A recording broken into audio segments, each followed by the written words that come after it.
राजस्थान की राजनीति और युवाओं के भविष्य से जुड़े अहम मुद्दे पर इन दिनों राजधानी जयपुर का शहीद स्मारक आंदोलन का केंद्र बना हुआ है। बीते दिन जयपुर की बारिश के बीच सांसद हनुमान बेनीवाल अपने समर्थकों के साथ धरने पर बैठे नजर आए।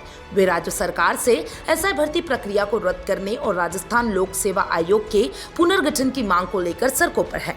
हनुमान बेनीवाल ने अपने भाषण में आरपीएससी की भूमिका पर गंभीर सवाल उठाए।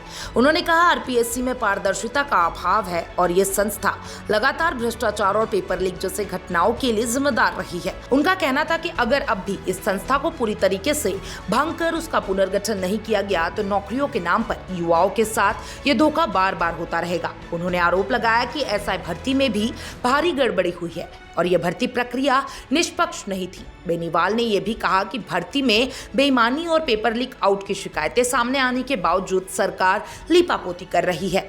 बेनीवाल ने अपने तीखे भाषण में कहा कि जब तक एसआई भर्ती रद्द नहीं होती और दोषियों पर कड़ी कार्रवाई नहीं की जाती तब तक हम चैन से नहीं बैठेंगे। उन्होंने भाजपा सरकार पर सीधा हमला बोलते हुए कहा कि इस सरकार ने युवाओं को सिर्फ बेरोजगारी, ठगी और अन्याय दिया है। उन्होंने ये भी जोड़ा कि सरकार अगर सोचती है कि आंदोलन कुछ ही दिनों में खत्म हो जाएगा तो ये उसकी भूल है। हनुमान बेनीवाल ने डॉक्टर राकेश बिश्नोई की आत्महत्या के प्रकरण को भी आंदोलन से जोड़ा। उन्होंने कहा, जिस तरीके से इस केस में सरकार को झुकने पर मजबूर किया, उसी तरीके से एसआई भर्ती के मामले में भी सरकार को पीछे हटना पड़ेगा।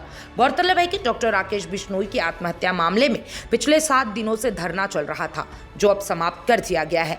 बेनीवाल और उनके समर्थक एसएमएस अस्पताल के बाहर डटे रहे और सरकार पर दबाव बनाया। उनकी मांगों पर सरकार को झुकना पड़ा और कैबिनेट मंत्री जोगाराम पटेल के साथ वार्ता के बाद कई निर्णय लिए गए। राकेश बिश्नोई केस में सरकार की सहमति, मृतक डॉक्टर की पत्नी को सरकारी नौकरी दी जाएगी। आरोपी एचओडी डॉक्टर राजकुमार राठौर को एपीओ किया गया। मामले की जांच आईएसएस स्तर के अधिकारी से करवाई जाएगी। मुआवजे पर निर्णय के लिए विशेष कमेटी का गठन किया गया। इन फैसले को देखते हुए हनुमान बेनीवाल ने कहा कि जब सरकार को एक बार झुकाया जा सकता है तो बार बार भी झुकाया जा सकता है।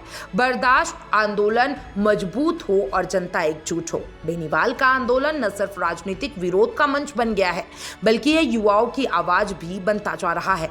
उनका स्पष्ट कहना है कि युवाओं के भविष्य से समझौता नहीं होगा और अगर राज्य सरकार पारदर्शिता नहीं अपनाती है तो आंदोलन और तेज होगा।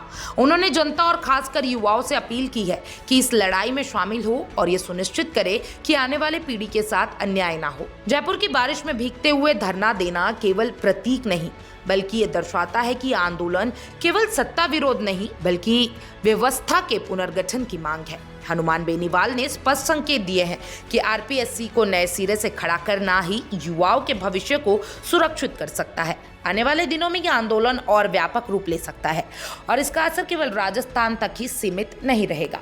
आप क्या सोचते हैं एसआई भर्ती परीक्षा को लेकर जो ये हनुमान बेनीवाल धरना कर रहा है, उसके बारे में कमेंट बॉक्स में जरूर बताइएगा और तमाम इस अपडेट्स के लिए चैनल 4 न्यूज़ राजस्थान के साथ बने रहें।